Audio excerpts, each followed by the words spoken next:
சிறகடிக்க ஆசை சீரியல்ல நாளைய எபிசோட்ல என்ன நடக்குது அப்படின்னு பார்த்தீங்கன்னா, எப்படியோ கிறிஸ் வந்து நம்ம முத்துவோட கார்லயே இருந்ததுனால, முத்துவும் கிறிஸ ஹாஸ்பிட்டல் கூட்டிட்டு போய் காப்பாத்திர்றாங்க. அதுக்கப்புறம் என்ன நடந்தது அப்படிங்கிற விஷயத்தெல்லாம் முத்துவும், மீனாவும் கேட்டு தெரிஞ்சுக்கிறாங்க. இப்ப கிறிஸோட ஸ்கூல் என்ன, எது அப்படிங்கிறது வந்து பார்த்தீங்கன்னா, மீனாவுக்கு நல்லாவே தெரிஞ்சிடுச்சு. ஏன்னா, மீனாவும் அந்த ஸ்கூலுக்கு ஒரு தடவ போயிருக்காங்க இல்லையா? கிறிஸ் சொன்ன உடனே நம்ம கிறிஸ அழைச்சுக்கிட்டு அந்த ஸ்கூலுக்கு தான் போறாங்க.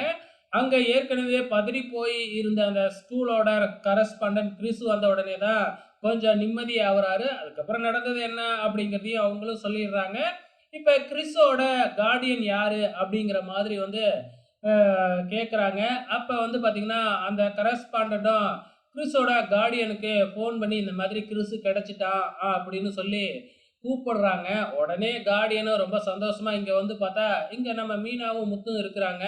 ஸோ மீனாவுக்கு அவங்கள ஏற்கனவே தெரிய மாட்டுக்கு. ரோகிணியோட ஃப்ரெண்டா தான் இருக்கக்கூடும். ஸோ ரோகிணியோட ஃப்ரெண்டு தானே நீங்க? அப்படிங்கிற மாதிரி வந்து இப்ப கேட்க போறாங்க. இதுல இருந்து நம்ம முத்துவுக்கும், மீனாவுக்கும் சந்தேகம் அதிகமாக போகுது ரோகிணி மேல. ஸோ வெயிட் பண்ணி பார்க்கலாம். எப்பதான் இந்த ரோகிணி மாட்டப் போகுதுன்னு.